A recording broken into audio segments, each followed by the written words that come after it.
Tech Talk with Matthew Dickerson. Matthew Dickerson. Tech Talk. Sit back and relax. It's time to talk technology. Hello, time travellers. Set your calibration to here and now, because in the fabric of space-time, this is where you want to pause for just a little bit and make yourself comfortable. Welcome to Tech Talk with Matthew Dickerson. Now, in today's episode, we're all about the robots and the AI. We'll check out robot dogs on Mars. Sounds like the name of a schlock sci-fi movie, I guess. And we're chasing runaway robots down a street near you. We're looking at a factory where robots and men work together in harmony, and we've got all the nuts and bolts on that one. And we'll bring you the latest news on how Australia is driving into the future. But before all of that, let's bring our man of the moment to the microphone, fresh from his trip through the wormhole.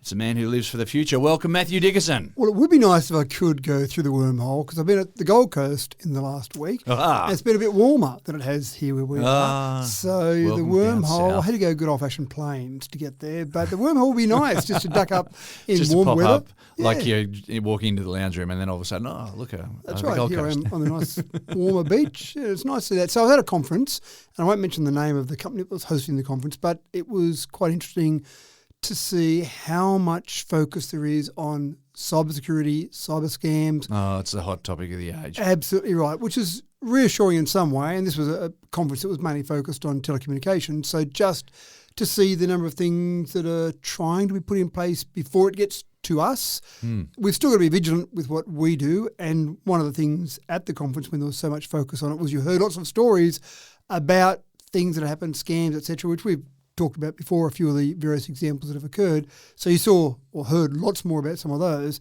but it is nice to see that there is some work, some serious work being done. But of course, as we've talked about before, you get a little barrier put in place and the scammers then go around, over, through that barrier. Yeah. And while I was up there one night, someone actually mentioned to me, related to the conference if you like, but kind of slightly aside, they said there's a movie called The Beekeeper. And it's a Jason Statham movie, and so it's a Jason Statham fan. It's hard to see a bad Jason Statham movie. But what was good in that particular movie was there were some examples, and the focus was on Jason Statham doing Jason Statham things, where he goes and basically... And he's just a tough guy. That's right, takes out lots of people. But the point of this was that there was a scammer, a lady that he knows was scammed, and so he went to go and get the scammers. You don't want to get on Jason's bad side. All Liam Neeson's, so yeah. Well, that was two almost people like to avoid. that if there were two people that you don't want to scam or their friends, it's Liam and Jason. So he went to get the scammers, but what was good, they portrayed the scammers as a modern office space where there's a guy hyping the troops up saying, here are your targets for this week. Who's hit their targets? Oh, let's see what's coming in from this particular city, and what about our scammers sitting in this particular town? So it gave people, I think, a bit more of a clue to say they're not little kids in basements just having a bit of a crack. They're modern, sophisticated businesses where the salespeople have their targets and they're in trouble from their boss if they're not hitting their targets, and their boss above them says, how come your whole company is not hitting the targets that your company set? So just like any sales organisation, these people have their targets to hit, and they're going to go out and they're not really feeling a lot of sympathy about your life savings that have just been drained. I just don't want to legitimise what they're doing at all. Yeah, there's the fact that they're running it like a business. Oh, yeah. Yeah. But, that's right. And it's just so unfortunate. It is. So it's not a bad movie. So I did watch it in the end because a guy at the conference said, go and have a look at it. And so it was an interesting movie regardless, but I just love the way that you saw a bit more of reality around how scammers operate. So lots of work being done to prevent scams, lots of work on cybersecurity, but there's lots of ways of getting around it. So still keep being vigilant, please. Absolutely, and that's the trick, staying vigilant. I've been caught out a couple of times where just in a moment of tiredness, you're just flicking through some emails and then you come across one and you go, oh, I better click on that, and boom, next thing you know. But I always catch myself, I hope, just before it becomes a big problem, and I catch myself, oh, hang on, I didn't check anything about that. I have to close it down before if something happens anyway. Yeah, and you're always at risk as well of a legitimate email coming through where you have to pay some money or there's some legitimate thing you've got to do, and you go, oh, I'm not touching that because it's a scam.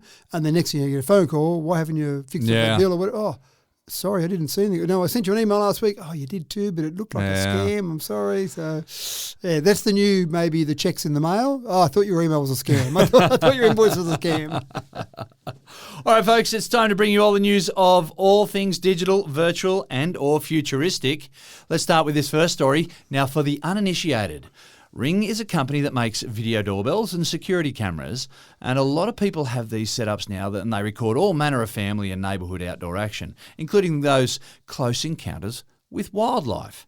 Now, for people who run Ring devices in their homes now, Ring AI offers a video search for uniquely Australian wildlife visitors. So, Matt, you can get AI to search for that time a mob of kangaroos set up camp on your front lawn and stuff. A whole range of things. And I do like the fact that tech companies are saying, Australia exists. You've got some unique wildlife. Let's take advantage of that, or let's even notice that.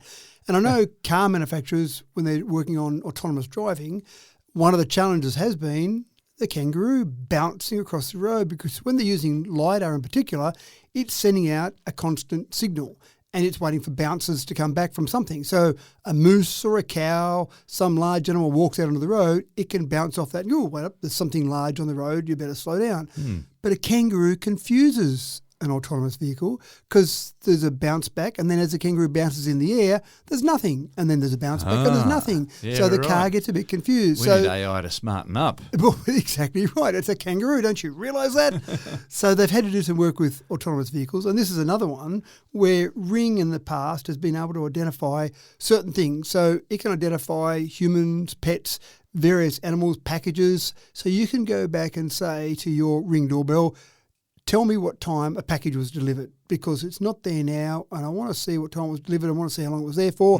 And by the way, tell me when a human came along, so you can search when that package was taken, or tell me when a dog walked past, and it will give you the information about that. So you're actually able to search using your Ring doorbell for certain things. But in the past, if you said, oh, tell me when a kangaroo came past, your Ring doorbell would say, huh? In only the way an AI can say, Yeah, huh. that's right. So now Ring has said, there's some customers over there in Australia, so why don't we let them search for their footage? So now possum and kangaroo have been added to the things you can search for on your Ring doorbell. Lots of other stuff you can search for as well. So, for example, you can search for magic moments. So they might be one of your kids riding their bike for the first time, or someone doing a handstand in the backyard saying, Dad, did you see that handstand? And you go, oh, sorry. Well, let's look at the Ring doorbell and see. So there's a whole range of good, useful things it can be used for, but it does give you a bit of a clue as to how much we're using AI and don't really know about it. So at the moment, the estimation is 68% of Aussies use AI every single day through some of the things that we have in our homes without realising it. Only 14% actually say, yeah, I know about that AI. So there's lots of things happening in our home, on our phone, with our smart home automation, with our Ring doorbells, all these things using AI. We don't even realise it. So this is just another example where we'll see that, because anyone that's got any sort of CCTV, any sort of video footage knows it's great to have it there. But if you've got to search for it, if I don't know the time, it's a pain. Yeah. But AI is getting so much better with lots of CCTV, but also with Ring doorbell. So pretty cool from that perspective. And you can even do things like, for example, you're just wondering whether a dog has been walked today. Has anyone walked the dog? You can ask your Ring doorbell, has anyone walked the dog? And it will search for footage of one of the household residents, maybe one of your kids, maybe your partner, having walked the dog, because everyone might not tell you whether they walked the dog, or they might say they walked the dog and they haven't really walked the dog. So all sorts of things like that. So it's great to see Aussies are up there with using technology. We're quite good at that. And they've started off with kangaroos and possums, and next, well, the sky's the limit. Wombats, kookaburras. Yeah, I'm not sure how many wombats I have walking around the front yard, but Well, if they don't- do, maybe they are, and you just don't know about there you it. go. I need to go You and need ask to my Ring search your doorbell. cameras.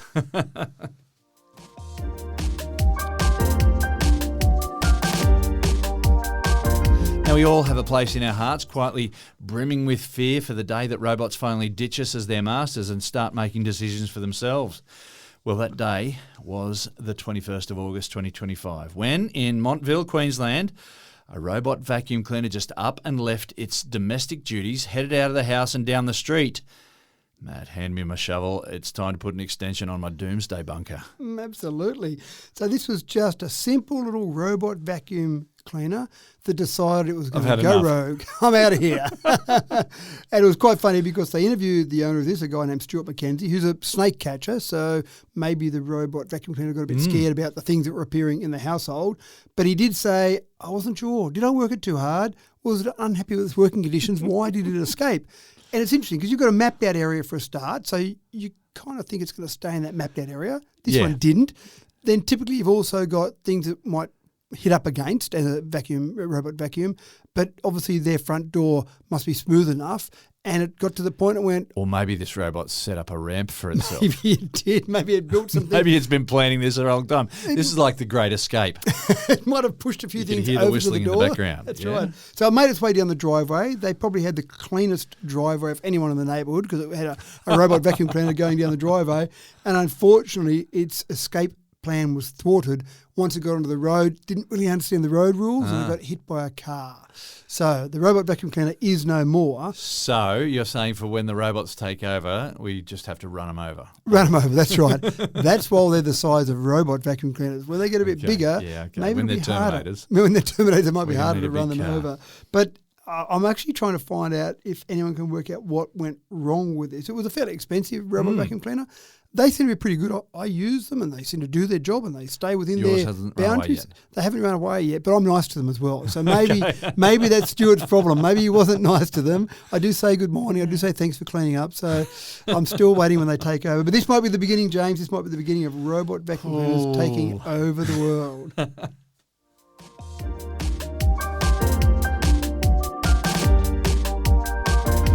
Now, we've all been in that predicament where you need your device to have enough charge to last you for a couple of hours, but when you check your battery and it's just at 5%, you've only got minutes before you'll be in a no charge zone. What are you going to do? It's real heart in the mouth stuff. In 2025, do we have supercharging laptops and phones yet, Matt? We've got power banks that are fantastic. But before I talk about power banks, I want to talk about a bit of confusion. I've had a few people talk to me about this where they've said, I'm a bit confused because I see energy capacity quoted in watt hours or kilowatt hours in, say, for an electric vehicle, and I've seen capacity quoted in milliamp hours. So can you tell me the linkage between those two? And the linkage is a little bit complicated. Well, it's Ohm's law, isn't it? Well, Or yes. something like that? Yes, but it does depend on the voltage. So this is the confusion.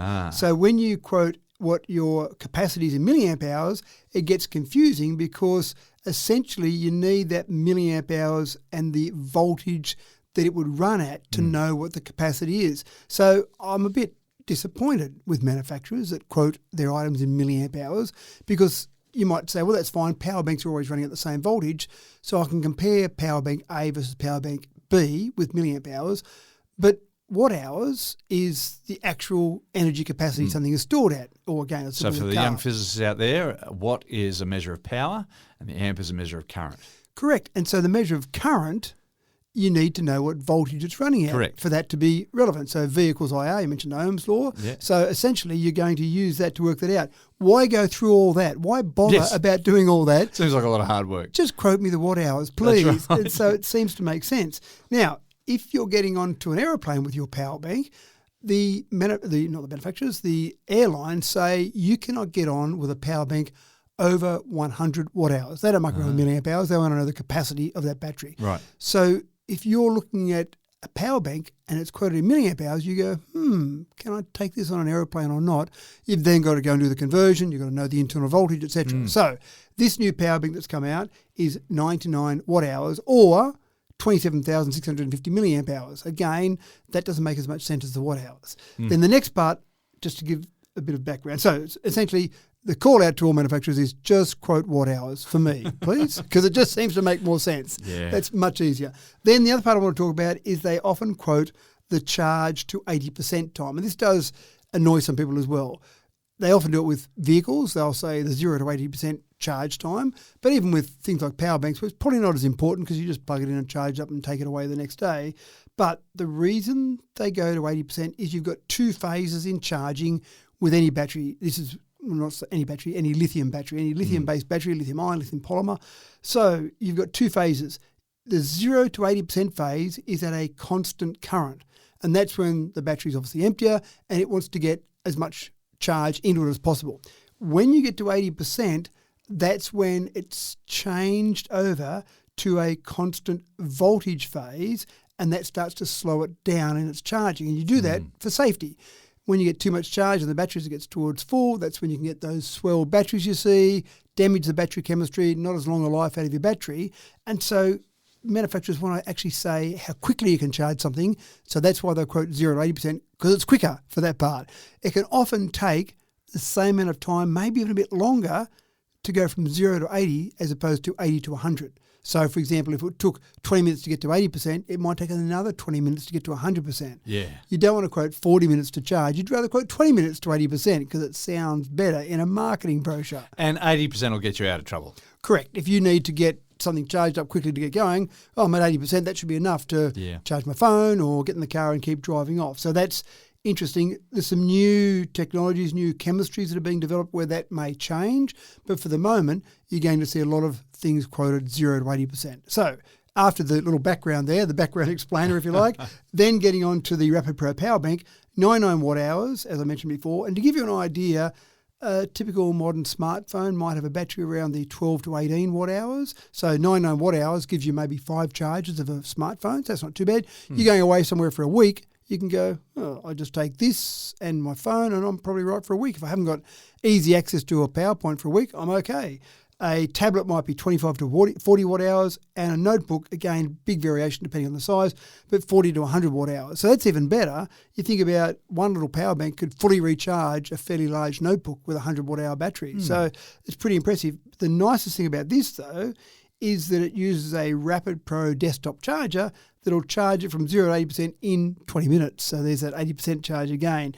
And that's fantastic because you're about to go and, oh no, I haven't charged up my power bank. Often power banks are fairly slow. They just have a slow charge the whole time. Chuck it in the charger. 20 minutes later, I go, I've got 80%, I'm ready to go. Boom. So that's quite nice. Yeah.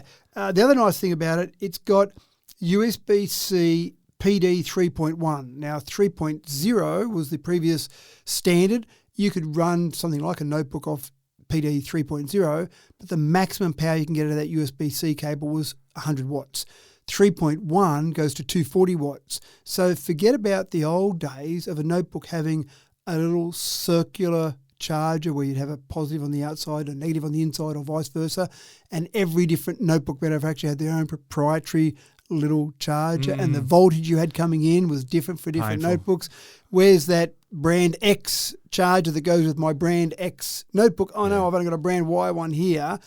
Things are moving now more and more towards USB-C because you can now do it at 240 watts.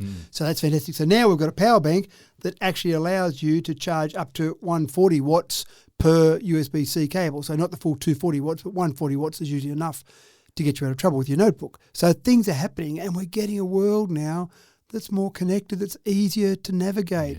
Gone are the days, well, not quite, getting there, gone are the days where you've got just a USB-C to do everything, and depending on what power capacity, what charge. I can remember a video camera from years ago that I searched high and low. It was probably a few years old, but I needed to keep it going to pull some footage off some of the kids playing around as youngsters. And I needed to search high and low to find this particular cable to power up that video camera to get my footage off. It's like, this is so painful. Whereas now so many things are just a standard cable, a standard USB-C to power so many things. So this power bank is something that you'll see more and more of now. It's got a bunch of USB-C ports, as I said, the 2x 140 watt in and out, 265 watt out. It's getting to the stage now where you just have USB-C for everything, and they will handle the power that we need. So keep an eye out for that one. This is the first of many. Fastest charging power bank in the world is their claim. Fairly specific, fairly niche, I know, but we're getting more and more of those things. And one of the things they do with this is they use gallium nitride, GaN, in their charger instead of a lot of silicon, because gallium nitride is much better for high wattage. It doesn't get as hot, so you can actually keep the heat down in that particular power bank. It's not changing the battery, it's actually the circuitry they've changed to be able to get that higher charge out of it. So things are happening. Things are changing all the time. That's amazing. That solving problems from different angles, and the world gets better and better. Better and better.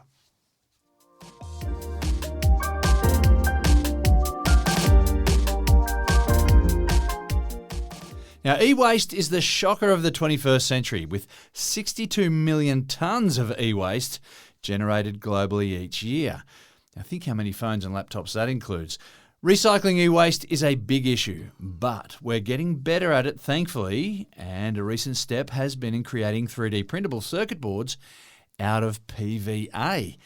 Matt, these are even soluble in water. What a concept. And the first thing I thought of was, oh no, my notebook gets wet. That's it, my circuit board's dissolved. Spill that glass of water on my laptop. Right. It's all over Red Rover. And they probably don't handle water that well anyway. No. You don't want to spill glasses of water on your laptop. And your phone can handle water, not because the components inside can handle water, it's because they seal it up so that no water gets inside. So you still could have a water-soluble circuit board inside it. But this isn't really designed for products that you and I are going to use as consumers.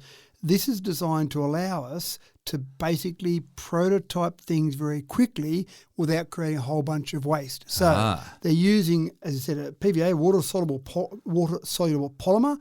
They basically create the electrical pathways with a gallium-indium liquid metal, and then when they're finished with that, they basically put it in water and it dissolves the PVA and leaves the metal off to the side. So essentially, you use it for whatever you're doing, check out that particular prototype of that circuit board, and then put it in water, you get the metals back out, and do it all again. So you can keep doing it over and over and over. And that's exactly what it's used for at the moment, rapid prototyping, turning the process about working out what circuit boards you need for a particular component. In the past might have been weeks, now you can do it within hours. You can just keep redesigning and then 3D printing these particular circuit boards. I imagine then once you've got a circuit board that does exactly what you need it to do, you would then say, right, let's go and manufacture that in a more traditional way. Okay. Because I'm not sure that they know, and definitely sure that I don't know, how this lasts over the long term. Because maybe just a bit of moisture in the air might be enough to start to break down this circuit board. But the way the way technology works is that someone comes up with this idea and thinks, well, here's the limited sort of frame of uses we can give for it right now, that we can provide. And then someone comes along in another year's time, 18 months' time, and goes, hang on a second, so you can do that with your circuit boards. I can apply that to this new thing. And I just wonder where we're going to go with it. But the problem you identified at the beginning is spot on. We do create a huge amount of e-waste. It is a problem. We're trying to get better at recycling it. But at the moment, getting the raw materials is still cheaper than recycling, because the recycling process now is quite expensive. You've got to shred the actual materials. You've got to run them through some pretty harsh chemicals. So manufacturers say we need some more whatever materials I might want. There's gold, for example, on circuit boards often. I want the gold out of that. Well, I do all that and I get the little bit of gold off there. Well, the cost of all that is dearer than just going and buying the gold that I might need for it. So until it gets to the stage where that recycling is cheaper, manufacturers will do things in the cheapest possible way. So this sort of concept might be something they might use to be able to recycle those things easier. Well, making prototypes of motherboards was not something that I really thought a lot about before this moment right now. But obviously it happens a lot for people to go, right, we need to be more careful about how we do this. Yeah. And if it's wasteful, we can reclaim the stuff as well.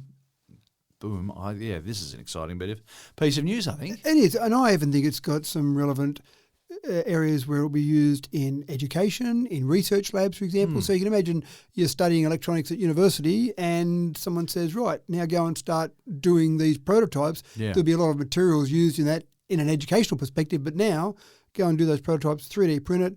Oh, that didn't quite work how you expected. Do it again. Throw it in the bucket of water. Throw it in the bucket of water and let's do it all again. That's right.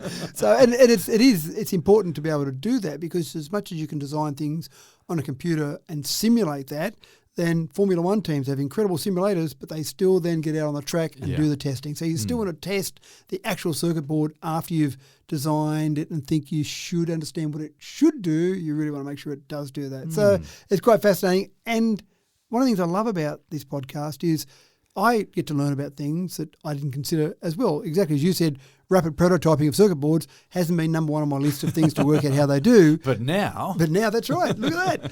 But there are things that people are doing out there which are absolutely vital for our future, and we don't even think about it on a day-to-day basis.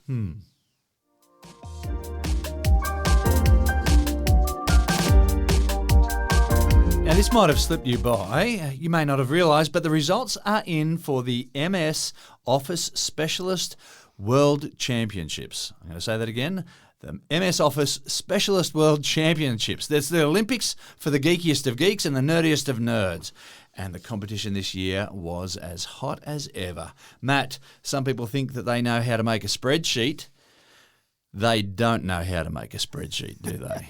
So what do you consider your Excel skills at? How do you rate your Excel skills? I'm pretty good at Excel for what I need to do. I know how to make formula and organise my data and all that sort of stuff. Yep. And I can make graphs and present it in a way that's meaningful.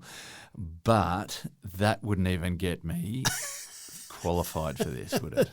Well, probably not. And I'm not doubting your Excel skills at all here. I'm trying to be very kind here. But Excel is a cool tool, and I do find people that are a bit nerdy, a bit like you and I mean that in the nicest possible way. Well, I love other people's spreadsheets, and I'm prepared to look at other people's spreadsheets for a little while. I find myself using Excel, if I've just got to add up a few numbers, rather than pull out a calculator. Yeah. Because if I make a little typo on the calculator, I've got to do it all again. If I make a typo on my Excel summing column, I can go, oh, there's a typo, I'll just fix that one up. And bang, done. So I go to it as a bit of a default tool, and this particular competition you're talking about is officially for the Microsoft Office specialists for their World Championship.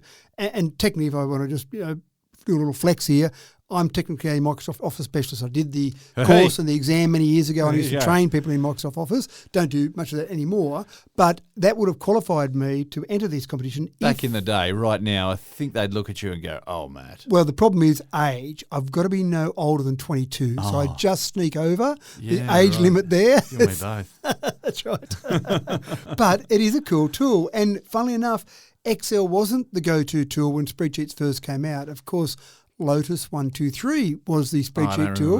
You must be so much older than I am. That's right. It was the DOS tool. When you had good old-fashioned, before you had any graphical interface, I think Lotus 123 would have come out in the early 80s. I remember doing a bit of work with Lotus 123, but a DOS, like non-graphical interface with a spreadsheet was a bit clumsy, I must admit.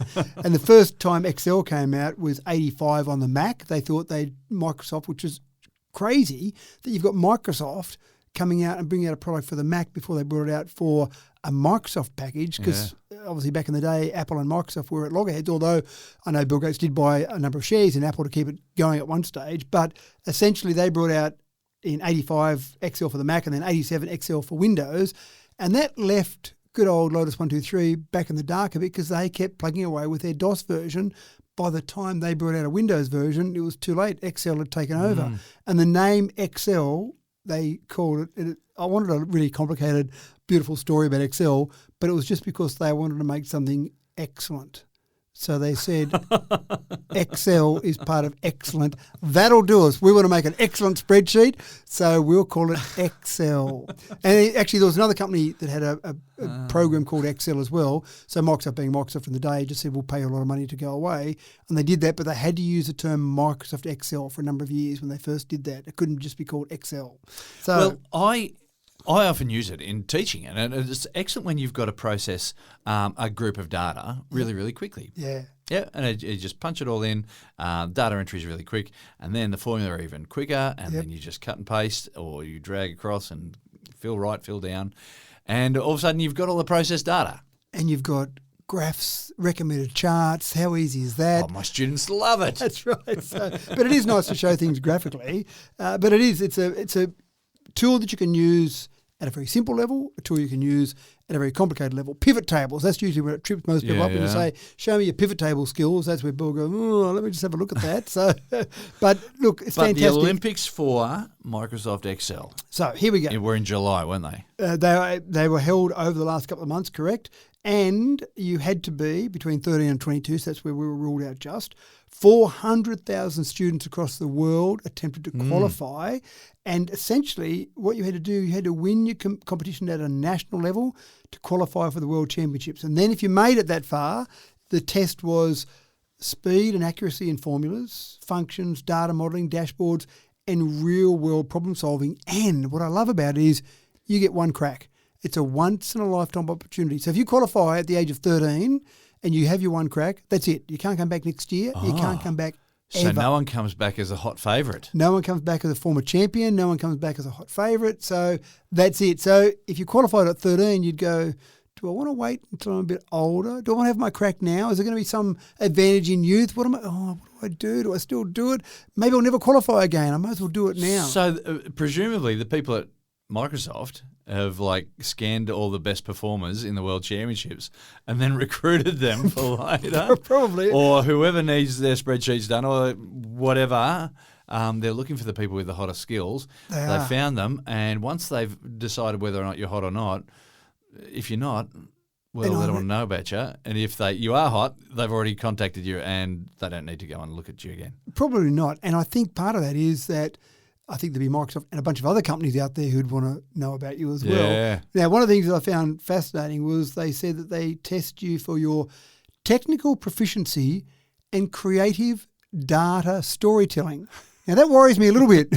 Sometimes I hear accountants described as being creative accountants, and I think that's worrisome. Isn't accounting a bit black and white? So if someone had some creative data storytelling, maybe the tax office might be interested in talking to them to say, what can you find out there and some creativity in your Excel spreadsheets for your accountants out there? They estimate that most people use around 10 to maybe 15% of Excel's capabilities, but for these users to solve some of the problems they're given, the estimation from Microsoft is they need to know about 70% of Excel. Wow. Yeah, that's a lot because there's so many things. And sometimes when you're using Excel, what you do is you're doing things and you're solving problems and making things look pretty. And then you go, I wonder if I could do this. And you work out a way to do that. And you've just opened up something you've never looked at before because you needed to do it. But if you didn't need to do that, just having an understanding of that, that's a lot of work you're going to have to do to be able to have a good enough understanding. That's exactly right. Now, I'm thinking that I'm probably using it at about 10%, but I'd be interested to know what sort of level I am working at. Well, it'd be interesting, wouldn't it, to see that? So if you're really interested and you think this is a really fascinating topic, there's a documentary called Spreadsheet Champions. And it followed 6 competitors from Guatemala and Greece and Vietnam, Australia, Cameroon and the US to the 2023 championships. So it's got a couple of years age on it, but you get to see all the pressure that goes through. And some of the competitors describe it as the pressure of having someone solve the Rubik's Cube when someone's standing beside them and saying, hurry up and solve the Rubik's Cube. So you've got a whole range of things. And they talk about their favourite functions, their if functions, their XLOOKUP, their macros, all sorts of things. So have a look at that if you really want to get into the minds of people that are spreadsheet champions. One thing I was fascinated by is that the competitors say they're not threatened by AI because AI can produce formulas, but you still need the humans to interpret and see where you might apply them. And I've talked about it before with programming. It's so much easier with AI now. You don't have to make sure you get the syntax right. You can just go and ask AI to produce something, but you've still got to know the right questions to ask. So I kind of understand that. So this is a productivity bit of software, but they're portraying it as a sport or an art form. Even for some of these people, a lifestyle. Their lifestyle of their Excel. That's right. Well, I've got quite a few spreadsheets, but I hesitate to say that it's a lifestyle. Well, it is for you, though, because I know you use spreadsheets for some of your fitness journeys. So, so fitness, there you go. That's part of your lifestyle. Recording weather there for a little while as well. But now, look, do you know what? I just had another thought. What if I am using it at 60% of its capacity? I'd be thinking, really? Is that all that it does? Well, there needs to be a way. There needs to be a simple test. Look, there's a lot of stuff that you just mentioned just then that are the functions that I never touch. Yeah. Anyway, it's quite fascinating. The Excel Microsoft Specialist World Championships. Go and have a look at it or look at that documentary.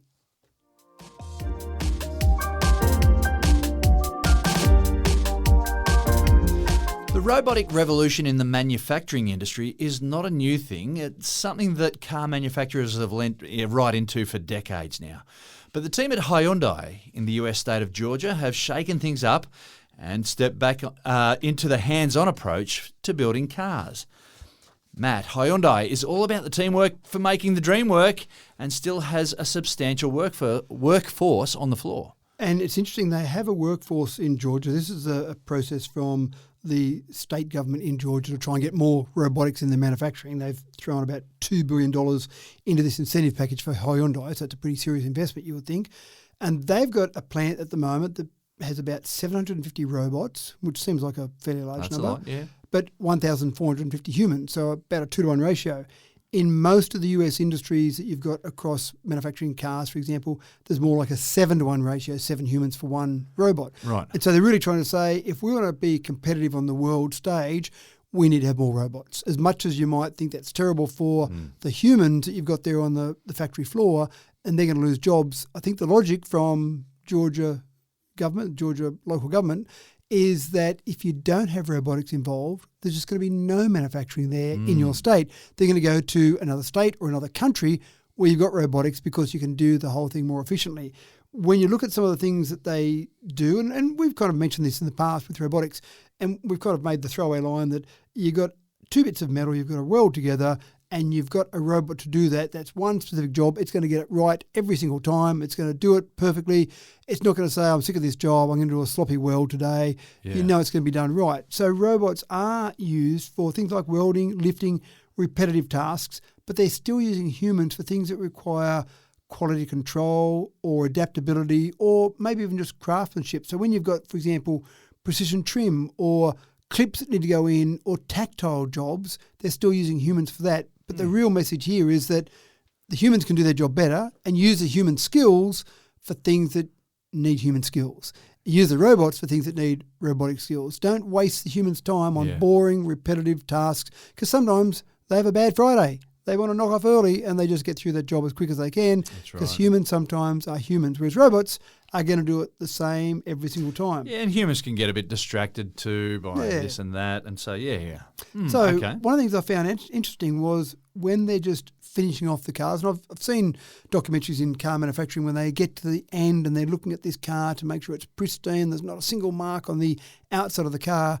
That's still being done by humans. They're still relying on humans to look over the car and find any little blemish, any little spot that's not perfect, and then using humans to just sand that back and then repaint those little parts. And it's fascinating, isn't it? Because you do all that and then you put it on a ship and then you put it on a car carrier and it probably gets 50 mosquitoes across the front of it just in doing that process before it gets to the showroom floor. Yeah. So as much as it's perfect when it rolls off the manufacturer's floor, it's probably not perfect when it gets to the showroom floor. But this is all about, I suppose, the two trains of thought. One is, are humans ever going to be used in the future for manufacturing? Are robots going to take over completely? And the logic here is no, there's still going to be a mix of those two, but we need more robotics to be able to make the process more efficient. And when we're talking about things like Hyundai, they're obviously focused on EVs. If we want to get EVs in the mainstream, if we want to get EVs taking over from ICE vehicles, then we need to have ways to do it more efficiently because we want to make them cheaper. So we want to replace a lot of those cars. You're going to do it cheaper with robotics. So it is quite fascinating to see where we go and take advantage of where humans can be used for human skills and let the robotics be used for robotic skills. So the whole robotic sector is booming and you're going to see more and more of this type of thing, I think, in different situations.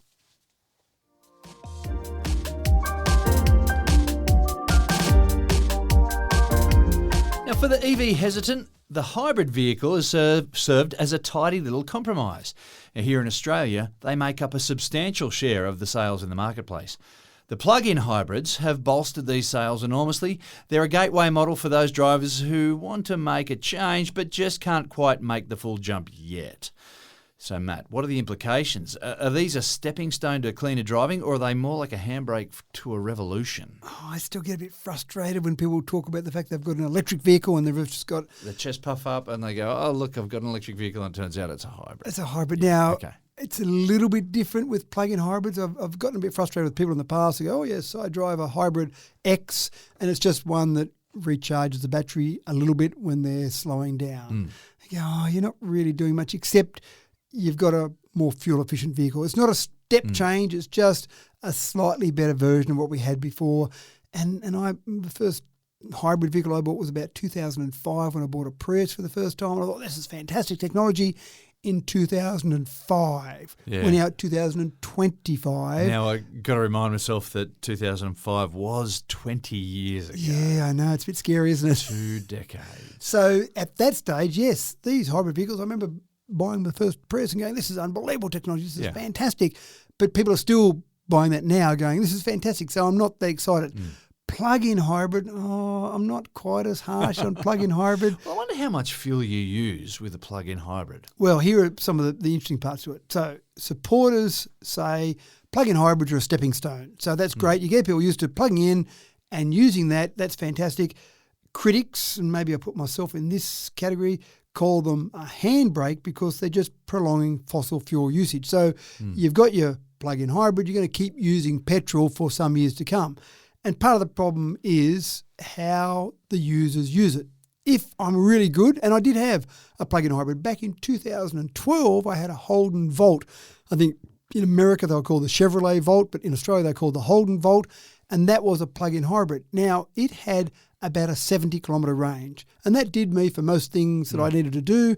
If I needed to go on a long trip, sure, the petrol engine was there, but for driving around, it was fantastic, and I was very proud of myself one day when I saw a warning come up on the screen that said, your petrol engine has not started for 3 months. So obviously all the driving I'd done in that 3-month period was less than 70 kilometres. And it said, we need to start the petrol engine for 5 minutes just to make sure that all the lubrication is still distributed around the engine and it doesn't seize up at some stage. I went, cool, I'm very proud of myself. Press the button, it ran the petrol engine for 5 minutes and away you went. So it didn't even do it automatically? I suppose it probably didn't want to do it while sitting in the garage at your home or something. So right. So you had to press it wasn't the while button. you were out driving.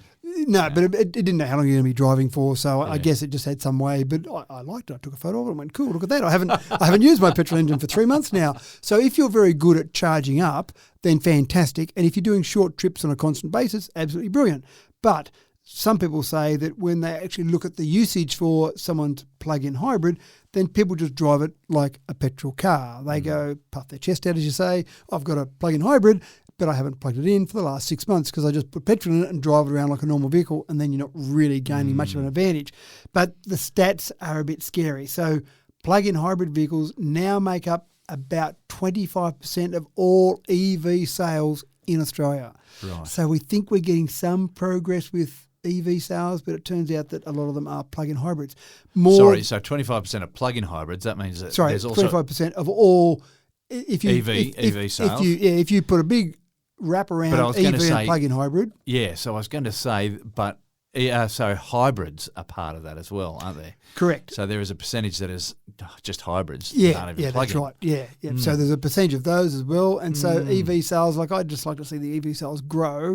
But it's not just here in Australia. So, go back a step. 60,000 plug-in hybrids have been sold in the last 2 years here in Australia. So that's okay. Now, utes are the one. And so I kind of think this is one there I can be a little bit more accepting because you sometimes might load up a ute with a trailer. You're taking a ute with whether it be a caravan or a boat or just a tradie taking around a trailer with various things on it, or you might even be loaded up with a load of sand to go and do some concreting or whatever if you're a tradie.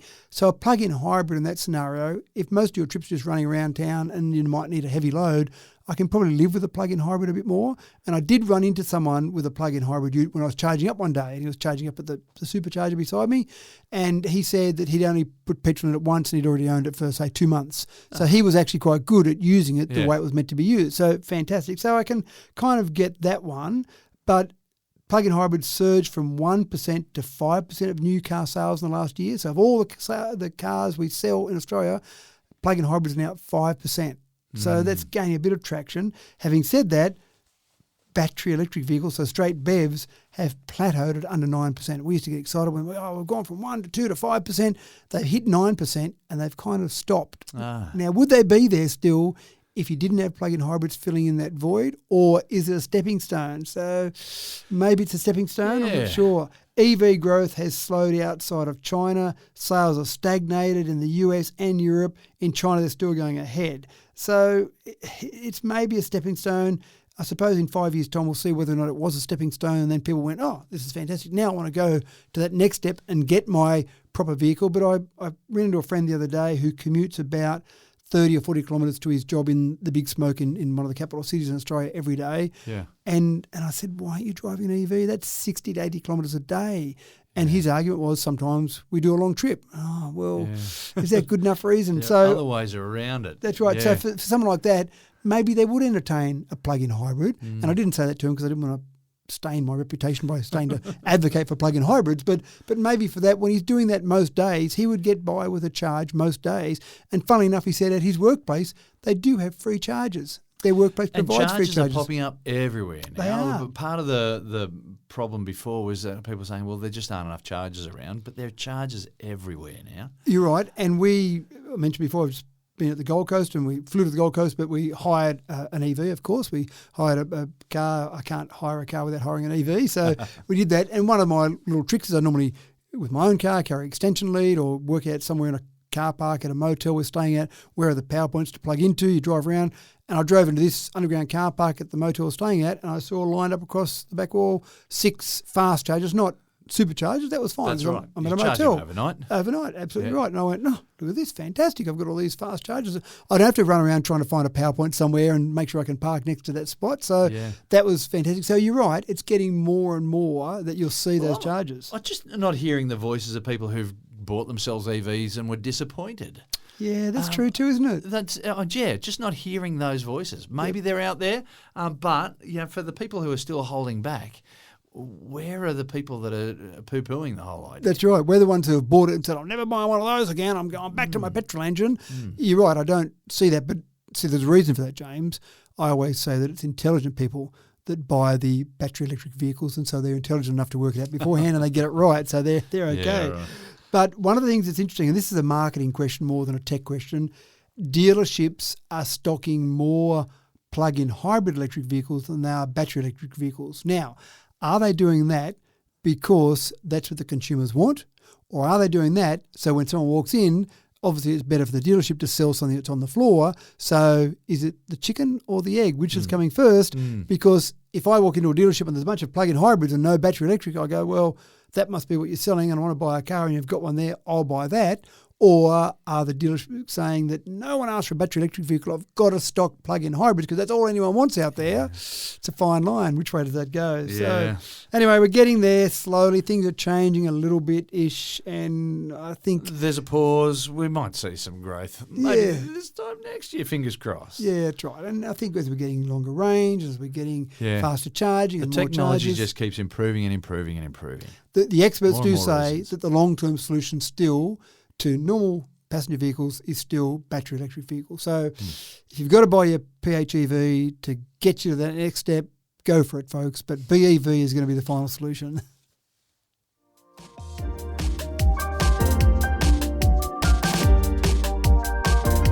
Well, the virtual world is well and truly going to the dogs. Consumers can now take any photo of their four-legged friend now and turn them into a 3D avatar.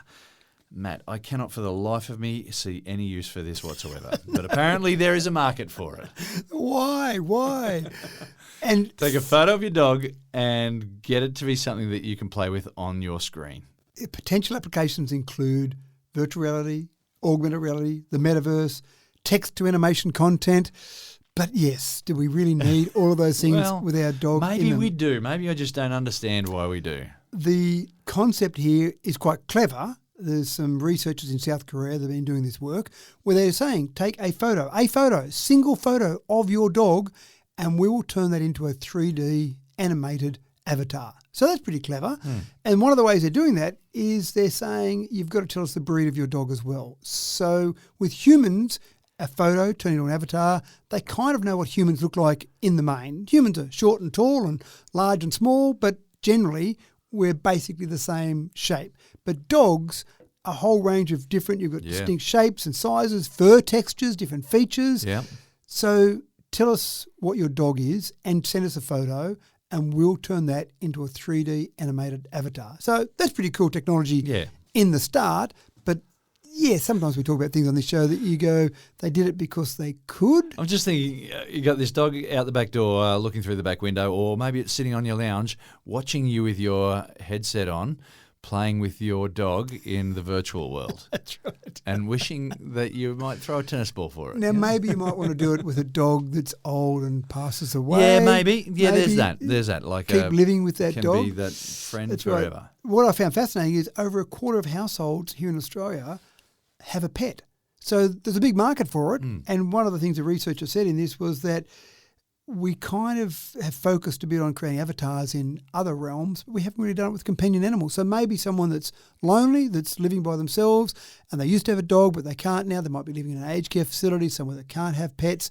Then they create an avatar. Who says it has to be a recent photo? It might be a photo from childhood. Might be, indeed. So if you've always wanted an avatar of your dog, then and it's only dogs at the moment, so if you've got a favourite, cat bad luck. or kangaroo or whatever it might be. Sit tight though. Well, that's right. If this takes off, If you've got a favourite kangaroo, yeah.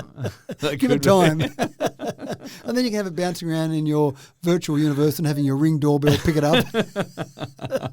So it's fascinating technology, but yeah, I'm a bit with you. It's like, can we go and solve cancer Well, first? someone who's listening out there is going, yes, that's what I need, That's right. and that's good. That's good. It's got to use. We've given them the news.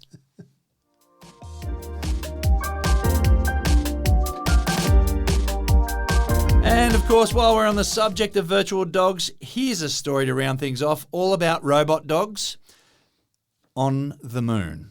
Matt, this is sounding like a B-grade 60s science fiction flick, but tell us about robot dogs on Mars and the moon. Yeah, so we're getting to the stage where we're going to have the need, supposedly, for some dogs, some robot dogs on the moon, and then when we finally get to Mars and start colonising Mars. Now, this is serious, James, because I'm going to give you some acronyms. Right. They've thought about these. All right. So and if I know. there's a good acronym, That's right. You know my it's worth it. hypothesis that if it's got a good acronym, you know If a someone's... job's worth doing, it's worth giving a good acronym too. Right. So we've got, firstly, there's three acronyms I'm going to give you here, which one's probably initialism rather than acronym. So the first one is the LASSIE project, LASSIE, and LASSIE, of course, stands for, which I like the play on LASSIE. So they got the acronym first, and then they thought, well, how are we going to make this work? So this might almost be a backronym where you come up with the acronym first and then come up with the word. So LASSIE in this case stands for Legged Autonomous Surface Science in Analog Environments. Excellent. They've kind of missed the A in the acronym there, but I can live with that because they've thought about it. Now, the next one they had, this is another linked project, which I'm not going to talk about too much, but I just like the fact it's a good acronym. They've come up with Trusses, TRUSSES, stands for Temporarily Robots Unite to Surmount Sandy Entrapments, Then Separate. There's a fair bit of work into that acronym. And then the other one is this project that I'm going to talk about is funded by NASA's P-STAR. So P-STAR, it's almost an initialism rather than acronym, but it's for planetary science and technology through analog research. So there are some people paid some serious dollars here to come up with acronyms. And they've done a great job. They have, and Well I'm done, quite guys. happy with those. What we do have, though, is a need for some four-legged robots, dogs, whatever you want to call them, to go out and explore some of these territories that we start to conquer and Well, land it's on. fairly rugged terrain, and we find that four legs is able to correct itself on, or objects with four legs able to correct themselves a little bit better than things with wheels. Correct. So they've tried things like rovers that have got wheels on them, Mm-hmm. but wheels aren't great, especially when you get the terrain that's fairly varied. You've tried humanoid, but we're struggling with humanoid robots on Earth. So you go and put them into an environment that you don't really know and understand that well, and they're not fantastic. Four legs, though, and we see that with animals. Animals are very stable. Animals can go across a whole range of terrain. We look at goats in climbing mountains. sheer rock walls and stuff. Yeah. Incredible. Well, this is the thing. I remember, was it 2015 where we landed a probe on an asteroid for the first time, and it landed and it fell over. And then we go, And can so you we got stand an up again? excellent photo of it falling over. Well, not of the probe itself, but of the terrain. From a 90-degree angle. Yeah.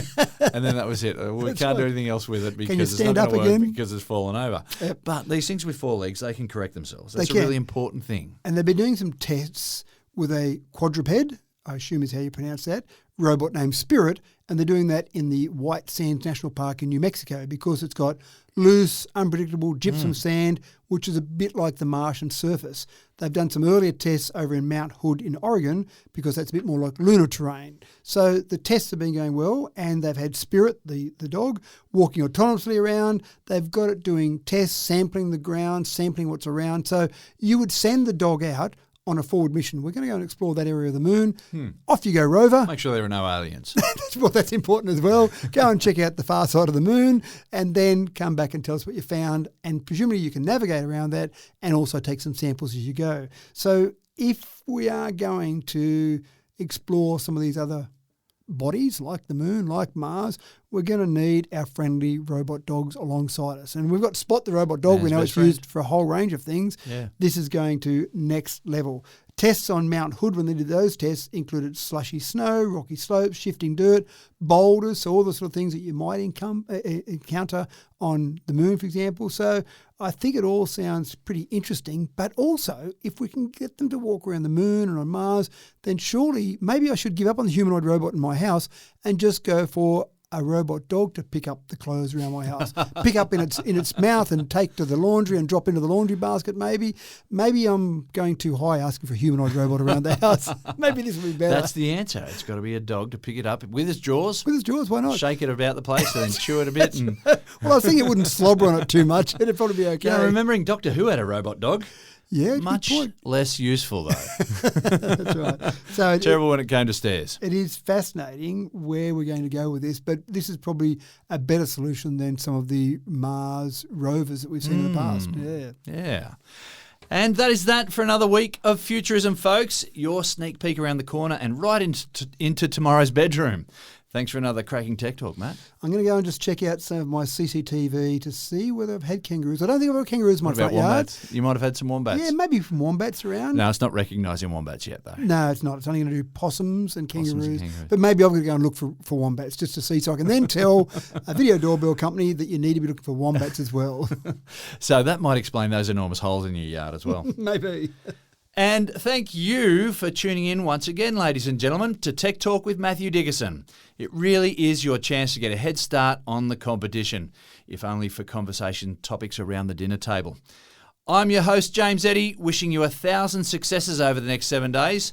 Now, assuming that you're only awake for 16 hours per day, that's one success every 6 minutes and 43 seconds. And there you have it. You won't get a better offer than that. Between now and then, at least, take care, and we'll see you when we see you.